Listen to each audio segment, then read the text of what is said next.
I'd like to welcome to Shouting at Clouds, Andy Bampton from Andy's Man Club. Andy, thank you for taking the time out this evening to have a chat with me and tell us about what it is you do at Andy's Man Club.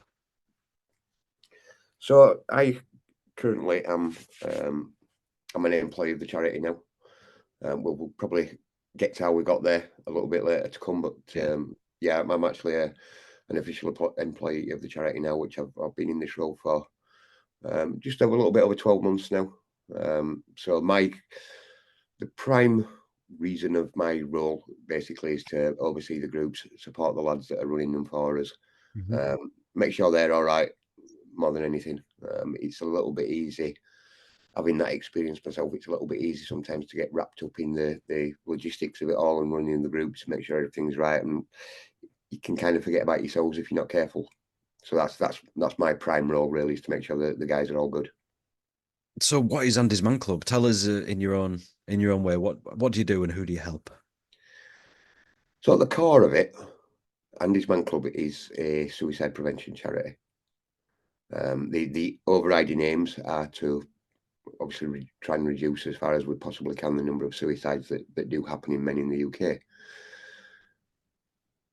Kind of not an aside at all, but the wider implications of that and the reason that it was set up in the first place is to try and prevent families from going through that loss.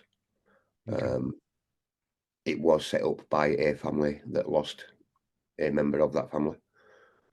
So the goals are to reduce the number of suicides, but the overall aims are to prevent families suffering in the way that they did.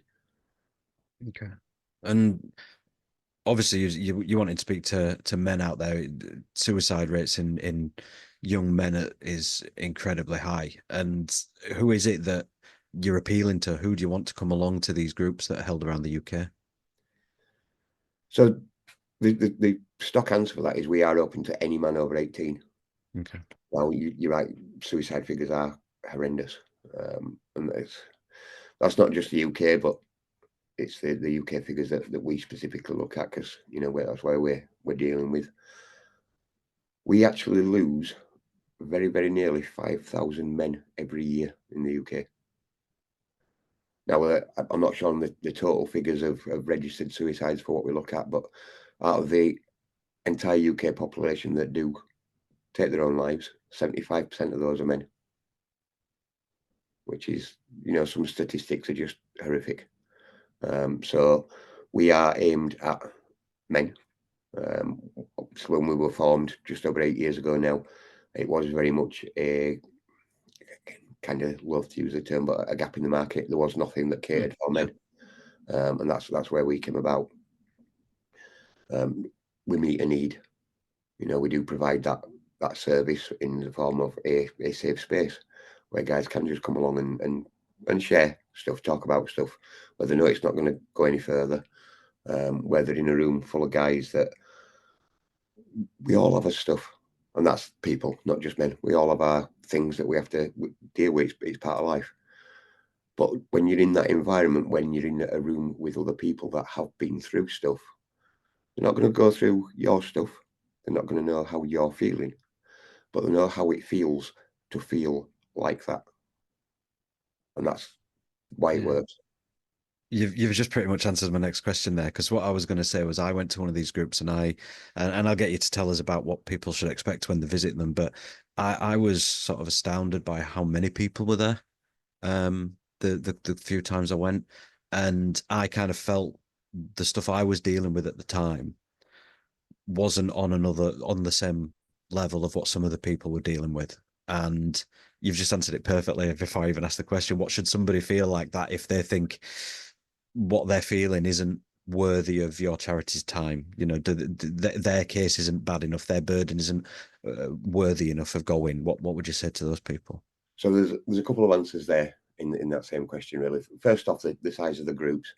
It does vary depending on which group you go to. Obviously, as you'll know through attending further, when it gets to the actual main part of the session, we do split off into smaller groups.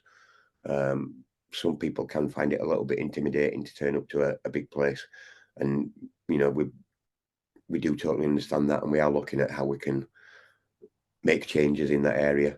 But for the actual session itself, it would be those smaller groups just to give everybody enough time to talk. But to go back to that, the second point there,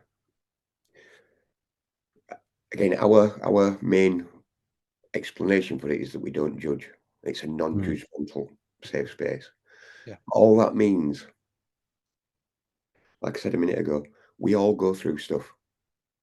Right? That's inevitable. It's a fact of life. Some of that stuff affects different people in different ways.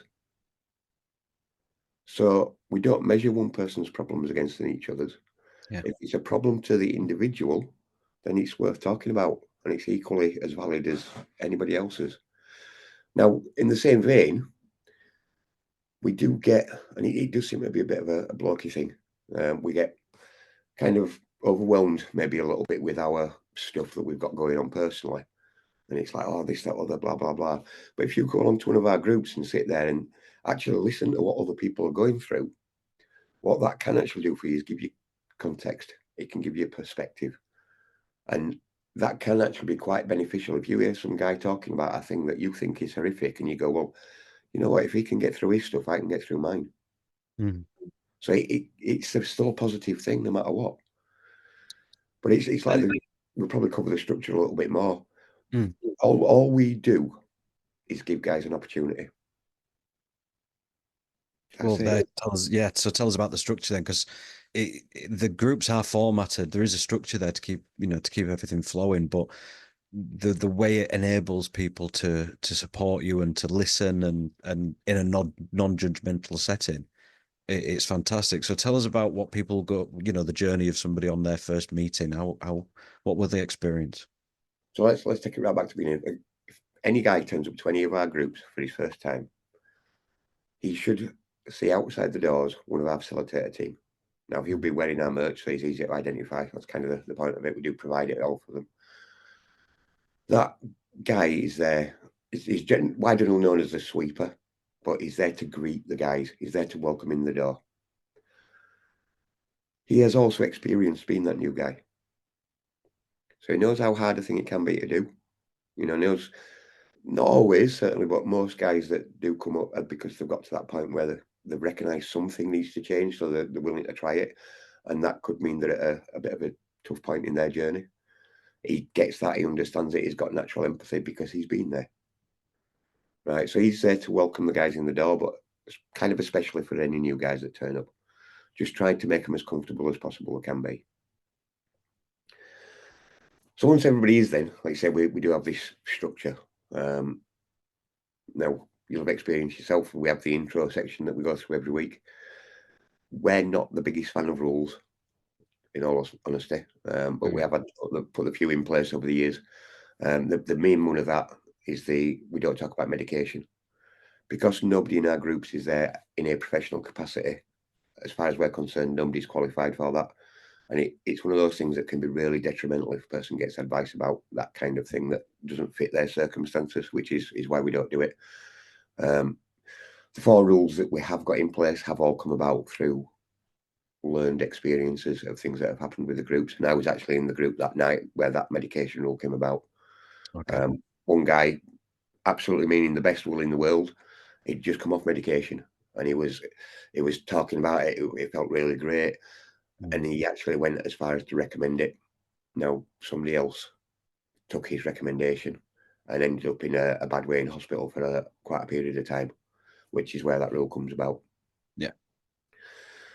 So once the intro's out of the way, part of that is then explaining it's fully confidential. The non-judgmental part we've mentioned.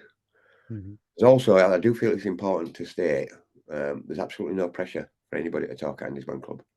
You mentioned earlier slightly about feeling, well, my problems don't measure up to these. And that's it.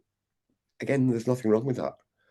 You're more than welcome, or any guy is more than welcome to come along, just sit and listen. Just get the feel of it before deciding what he's ready to share and when he's ready to share it and how much of that is willing to share. You know what I mean? So there's no pressure either. Now, to get to the structure, like you said, there is a structure in place, and it's formatted kind of quite carefully, really. So first question of the week.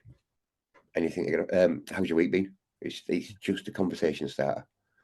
Now that might be, people might have had a bit of a rough week, and they'll delve into that a little bit. But conversely, people might have had a fantastic week, so it gives it balance, and both are equally as important and equally valid.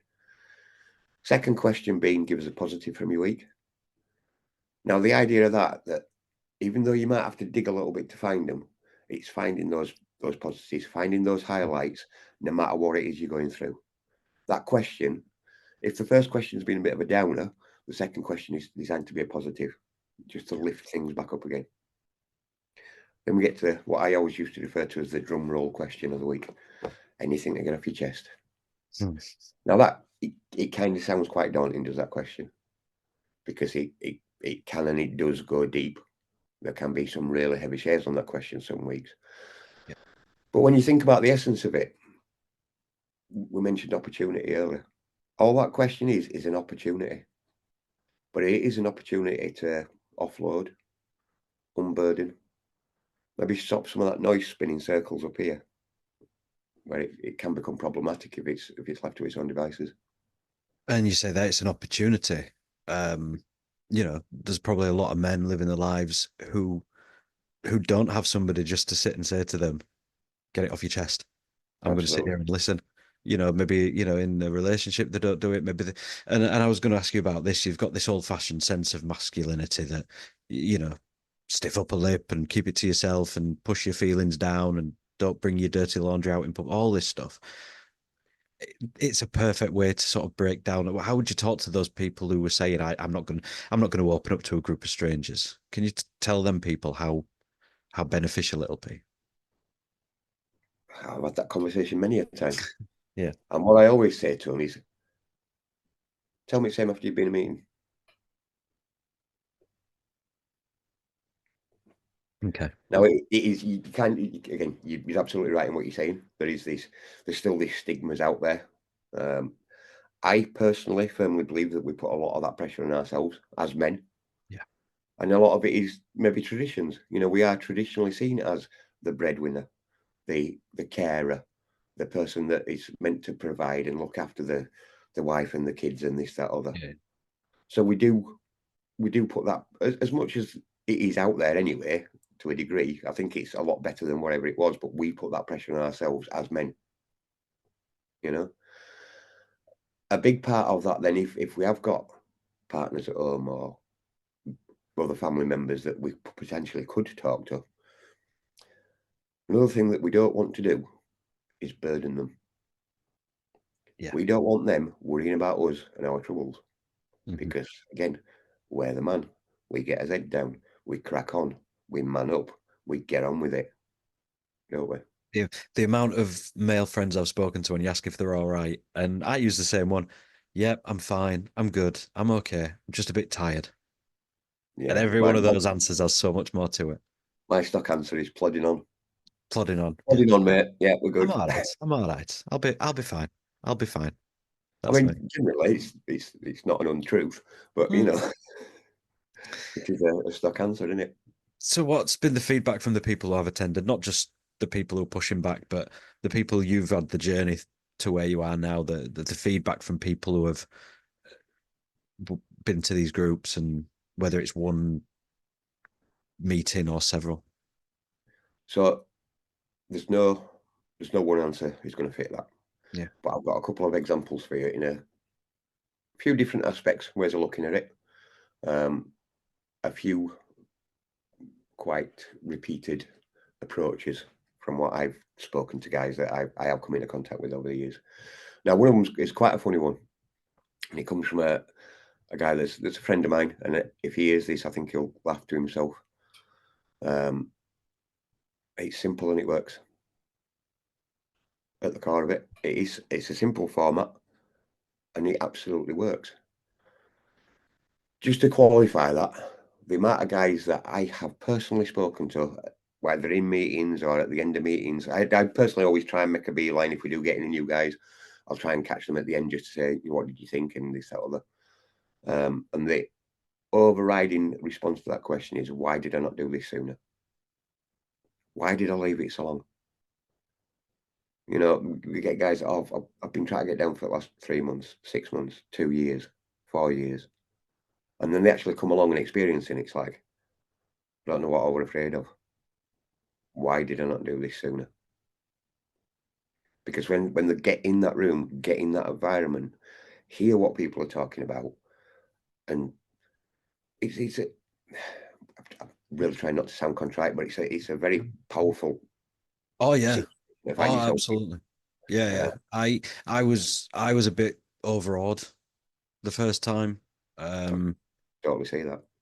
by just the honesty in the room and the things people were going through. Yeah, yeah. Sorry, carry on. Yeah. And I get what well, you that, mean. that in itself, it kind of it proves the point, because there is that openness. Mm, And it's kind of the flip side of the same coin about us being the providers and protectors and this burden element. When you get yourself in a room full of strangers and you hear what they're talking about, it enables you to be able to share stuff, because it's like, well, nobody knows me. What does it matter? yeah. And I've not got enough fingers and toes and anything else to count on the amount of groups that I've personally been in, where it might have been a new guy or his second week or his third week or whatever, and he's come in fully intended to not say a word. And ball gets passed around for the question one, and he'll just pass it on. You know, it's fine, no problem. Ball gets to question two, and he'll pass it on. It's like, yeah, fine. But then that particular week, as it's going around and people are sharing their question threes and talking about stuff, and then it gets to him, and he's like, "Well, I'll just, I'll just say a little bit," and then it comes pouring out. And again, that's what I mean by that power of it, because people sharing and talking about stuff, people then, when it's ready for them and it clicks, it works, and it, as powerful it is, and as great and a thing it is, it's quite a simple process at the end of the day, but it absolutely works. It is. It's the simplicity of it. And I'm a very cynical is a one word, but it takes a lot for me to trust Mm. and to get in a room. And that was me. I was sort of like, I'll just sit here nice and I'll just take it in. I'll just take it in this week. But I'm also one of those where I'm like, you get towards the end of it and you think, I'm gonna have to wait another week before I can come back now. Yeah, well, I might as well join in, I might as well say some. But I went in just the thought of I'm just gonna stay. I'm just gonna sit at the back. I'll sit at the back near the teas and biscuits. And as soon as all the chairs are in a circle, it's like, oh, it's yeah, all well, there's dark. no back, is No, there? no, there's no, you don't, but no one sits at the front, no one sits at the back, and no No, one takes precedent over anyone. So and can that's you? kind of, I was just gonna say, that's kind of important in itself, because Oh yeah, it is symbolic that we're all in it together. yeah, yeah. You It's know? one group around a table. Yeah. What can you share with us then anything about your journey then from joining Andy's Man Club for your first meeting to where you are now? Yeah, absolutely. I'll keep it as brief as I possibly can, As 'cause it brief as you it want. goes on a little bit. So my first night was the first meeting back after the Christmas break in January of 2018. Okay. But I'm slightly different to most guys that come to Andy's Man Club, because I didn't actually come for me. Now, I'm far from unique in that it does happen, and it does happen semi-regularly, but I initially went along to take somebody else. I had no thoughts that I'd need it or this, that, other. It's rapidly approaching 7 years ago now, so Mhm. that says something. Now, that first time I went along, like I say, I went to take somebody else. It was my son. He was 21 years old at the time, and he'd made an attempt on his own life the year before. That was a massive, massive wake-up call for us as a family. Um, Part of me looking for help for him found Andy's Man Club. Kind of conveniently, I mean, it was a much smaller organisation back then, started in Halifax, kind of gained quite a lot of popularity fairly quickly in Halifax, and conveniently, I happened to work in Halifax back then. So I was fortunate that I was able to find them quite easily. But then that process of finding them was only the beginning, because I talk quite a lot in my role about stubborn man mode, because we are. There you go, right, Graham. You know what I'm talking about. We are very stubborn at times, Oh especially when yeah, it comes to our own mental health. yeah, We are very backwards at coming forwards. yeah, Now, my son was very much in stubborn man mode, and when I first spoke to him about Andy's Man Club, he absolutely flat out refused to entertain it. I'm not doing that. It's not for me. No, I can't go and talk to a room full of strangers. It took me 8 months to get him onto a group. Now, at the time, it served its purpose. It worked. You know, it still to this day will say that that experience of him going there saved his life. Absolutely no question about it. He still utilises the positive aspects of that experience to this day, um, about talking things through and trying not to bottle things up maybe quite so much, yeah, maybe being ever so slightly less stubborn than he once was. And I probably took him down every day for 3 or 4 months, every week, sorry, for yeah, 3 or 4 months. Like I say, it got him through that period of his life. And when he stopped coming, I honestly only stuck around because I wanted to get him back. I thought if I keep going, I might talk him into it again. Um, and it worked with a, maintaining the contact, didn't want to be back to square one sort of thing. yeah, yeah, But then that kind of the start of my process, because going to that group every week and starting to get a bit more involved. I mean, early days I used to kind of pass it off. Oh, I'm here to support. I'm not coming for me. We're very, very glib answers to the questions and stuff. Was Um, that kind of enabled to protect you a little bit? That was your sort of thing of sort of saying, I'm here Not for somebody consciously. else, so I'm It was not just gonna. it was just what it was just matter of fact. Yeah, okay. I'm same as any other guy, really. When I'm faced with a challenge, it's like, right, do something, Yeah, fix it. That was my way of trying to fix my son at the time. Little did I realise then, and lessons. Life's all about lessons. But at that time, that was genuine. I was here purely to help him. I was here purely to bring him along because he wasn't driving at the time. The other bits and bats around it, I'd answer and stuff. But anything you get off your chest, no, I'm fine. I'm just here to support. And during that initial period of taking him, I started to make friends with some of the guys there and stuff, and they used to rib me a little bit for stop talking about other people, talk about yourself, and what have you. And then during that period where I was going without my son, slow process, but things started to change it a little bit. Primarily, I must have started opening up just a little bit more, because I also started to get feedback that the things that I was talking about and sharing, people were getting benefit off the back of my shares and things, which yeah, it kind of seems strange, even still then, 4 months in, whatever. It seems strange that, well, what do you mean? Didn't register. But then another month or so went by, and I also got asked to join the facilitator team. Now, that in itself, I still had no idea why, but was a really big personal boost to me. I was kind of in that, and we'll come to it in a minute, but for reasons yet to be disclosed, I actually got a lot of benefit from helping other people. okay. So being asked to join that facilitator team did me massive favours. It really, really helped me out. Now, then that process kind of continued and extended, where it got to the point where I began to recognise that I actually did have some stuff going on. So the year before we joined, 2017, there was a lot of stuff went down. Right at the very beginning of the year, my mum got diagnosed with Alzheimer's. Now, that in itself had been a 2-year back and forth. Trust me when I say it was a stressful period of time. My son made his attempt in the February.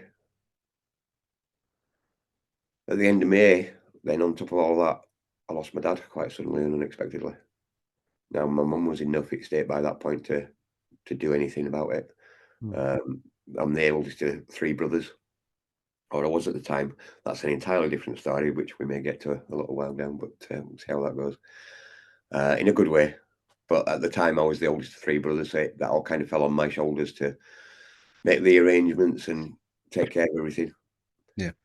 And then September, I lost my job as well with a company that I worked for over 20 years. It shut down, and I was unemployed again. Now, like I say, kind of typical man in many respects. You're just like, right, get on with it, get your head down, crack on. But through all of that stuff going on, my life was very much dominated by my son. If you want to put it, that my blinkers were on. Yeah. My entire life revolved around him and what have you. We had periods within that where me and my wife literally sat up 24 hours a day around the clock in shifts to make sure he couldn't do anything that was undoable. So on the back of all that, what it turned out that I had going on more than anything else, and the reason why helping other people gave me a lot of benefit, because I had a big pack of guilt on my back. It was my son. My son, it's my fault. I couldn't fix him. So by helping other people, it kind of, only a little bit, but it alleviated some of that guilt that I couldn't fix him because I was doing my bit to help other people. If that, you know what I mean? Makes Yeah, I sense. get it. Yeah, I get it. It took me a lot to learn that, and I massively appreciate how fortunate I am that I'm in a position where I've been able to talk to my son about things since, and Mm. I have a lot of conversations with a lot of other guys about. We refer quite often at Andy's Man Club to wearing a mask. Yeah. Oh, yeah. Yeah. When you go out, yeah, like you said earlier, yeah, I'm fine, mate. That's your Yeah, I'm mask. fine. Yeah.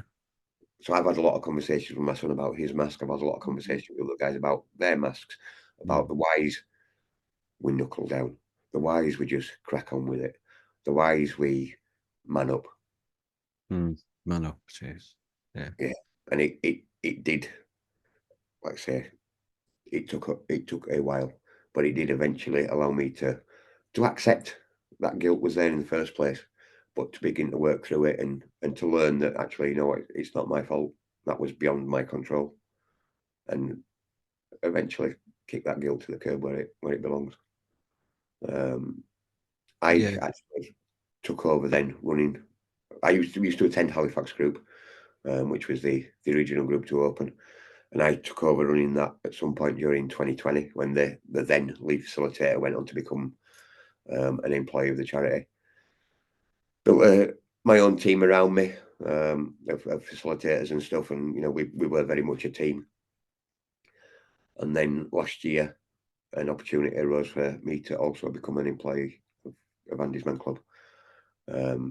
And like we kind of touched on earlier, the main purpose of that role is to, I've gone from running one club, I currently oversee 22 around the West Yorkshire area. So I've got sort of like Halifax, Huddersfield, out to Owenfirth, out to Todmorden, got them Bradford and Keighley and the Leeds groups are all part of my patch. Primarily are there to ensure those guys are good, that they're looking after themselves as much as anything. Help them out if they've got any problems that might pop up. It's like I've been a little bit inundated lately. We try to find temporary venues just through things that happen. There's one of my groups they've had. It's running a public place, and they've unfortunately lost a couple of their members recently, and it's just happened to turn out that the funerals and funeral after events things have happened. It can only have taken place on a Monday, so we've had to find temporary accommodation for our group for that particular venue, which falls to me. So the lads aren't having to worry about it, which is, you know, wider aspects of looking after it. I also But get to. sorry, that's something in itself, because your job there with a charity, with a group of people who are being a support network for men, you know that barring bank holidays, you're going to have a meeting every Monday night. And you're not just saying, oh, sorry, we can't do it this week. See you next week. Yeah, You're doing everything you can to make sure that that meeting goes ahead when somewhere else. That's the dedication that I love about it. It'll be on one way or another. I mean, I don't think it's ever happened yet. We do have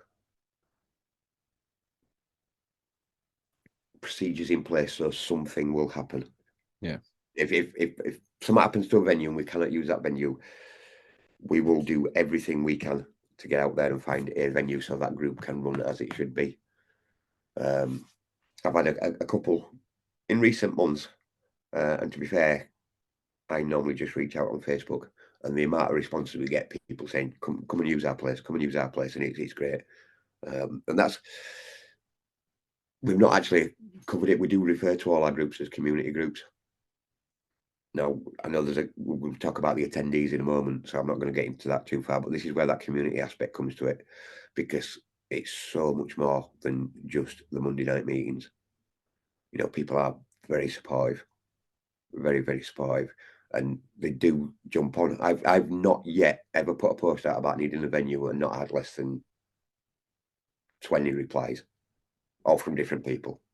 You know, And it's, it's it's just not just the meetings on a Monday night, but there was see, I feel kind of guilty because I absolute see when I went for about 2 or 3 times, and the reason I was going was still a bit raw at that point, and I ended up needing to speak to somebody a bit more professional, shall we say. And I absolutely got the benefit of it. I was just it wasn't just right for me at the time. But when they were talking in the groups that you say it's about a community, all these lads, they were friends. It was a group. It was a support group with each other. And there was, I think, barber club once a Thursday. There's a guy who opens his barber shop up. Is it up Horsforth or somewhere? And I'm not sure exactly where it is, but yeah, I yeah, mean, and he bowling nights and all sorts of stuff. yeah, the Leeds groups, we mentioned Leeds because you said it was a Leeds group you went to. Mm, Yeah, the Leeds groups are absolutely fantastic at their social stuff. They're a proper shining light. They do all sorts of things, but and they understand the value of that. You know, it is more than just a Monday night, because yeah, a new guy's going to come along. He's going to be in a room full of strangers, and that in itself can make it easier to be able to share some stuff. But in time, they're not going to be strangers anymore, are they? no. You know, people do make really good friends. They make a really good bond. You know, I mean, I've got friends to this day that I met on that first night I ever went back in 2018. You know, and then you mentioned the social side. You know, there's all sorts of things go on. There is um, the pool night. There is the barber club. They have a regular meet up just for a walk and talk, and they do Yeah. again. Leeds do vary it around different open spaces around the city for people might not be able to get to some ones, whatever. Especially this time of year, they'll probably go for a coffee afterwards just to defrost and things. But you know, there's five-a-side football. There's all sorts of stuff. Guys will connect over hobbies and interests. Now, whether that is stuff that's arranged by the groups or just guys sharing, like I say, sharing those interests. I mean, when I first joined, I used to do quite a lot of mountain biking, and I've travelled all over around this country just to go riding bikes with guys that I know through Andy's Man Club. You know, I've sort of moved on from that now, and my personal thing now is photography. That's my little escape from the world. It's what I do for my me time, which I'm a big Yeah. advocate of. But I still, when we're at, I don't even know what day we're on now. We're recording this on a Wednesday. Sunday Yeah. just gone.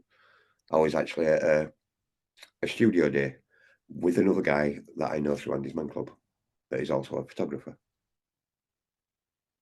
So Lifelong there's a friendships. really good social side of it. You know what I mean?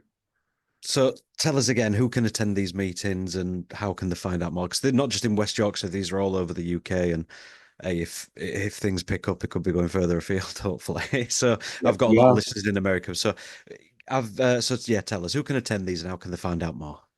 We are currently UK national. Um, a lot of the reason we are only UK at the moment is purely data safeguarding. A lot Mm, of what we do is governed with safeguarding measures, and there's a lot of things that the Charity Commission put in place that we do have to abide by and do so, and rightly so. To be fair, you know, when you think of the wider context of what we are oh, doing and it's are involved in and things, so yeah, it's like if somebody's in a place of need urgently, we have procedures in place where we can get them support. We can't do that overseas, not that's where we yeah, stand at the moment, which is yeah, why we are UK. yeah. Consider me told. But So that's so not to say things it's, might not change, but at this moment, that's the why behind where we are at the moment. and how can I find out more? Tell us where they can find the nearest group. Well, within the UK, we are open to any man over 18. Now, that's anybody that identifies as a man specifically. Hmm. And that goes both ways, especially, there's a lot of people that identify as what they choose to do at this moment in time. If a person identifies as a man, they are welcome to our groups, as long as they're over 18. Of course, I'll repeat that bit. We are currently rapidly approaching having 250 groups around the UK. Not quite there yet, but we're getting there. We are working on it every day, constantly. The whole team is driven to reach more men and give more men access to it. All our clubs are listed on our website, which is www.andysmanclub.co.uk. You go on there, there's a tab that says Find Your Nearest Club. So when you open that, there's then a search bar. Wherever you are in the UK, you can put your location in that search bar and it will direct you either to your nearest face-to-face group, or we do offer online groups as well. Okay. So we can reach any man in the UK that is ready. He's ready to join us and give it a go. Now, the onlines, you have to send an email into us, which is our email for that is info@andysmanclub.co.uk. They send a link out every Monday. It does change. It does vary. Sometimes we'd have 4 online groups. Sometimes we might have 6, 7, 8, whatever. Depends how many people are wanting to be on it. They send the link out every week. Click on that link, ready for 7 o'clock, and you're in. Again, very simple. Definitely works. That, obviously, for guys in a part of the country we don't yet have a face-to-face group, that's perfect. But there might also be another reason that a chap can't get along on a Monday night. He might be working away somewhere. We don't have a group to where his normal group is, or maybe he's got car trouble and can't travel to a group that for a couple of weeks. We can go online. You know what I mean? A lot of guys do use it as an introduction to what we offer, rather than turning up to a face-to-face group, because all of us that have been there know it can be an intimidating thing to do, and it does take a lot of courage to actually walk up to that room full of strange blokes.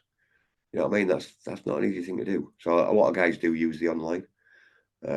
I've got a friend now, and going back a few years, we spoke a little bit over Facebook as it turned out, and he started online. He now runs one of our groups. So it definitely works as an introduction.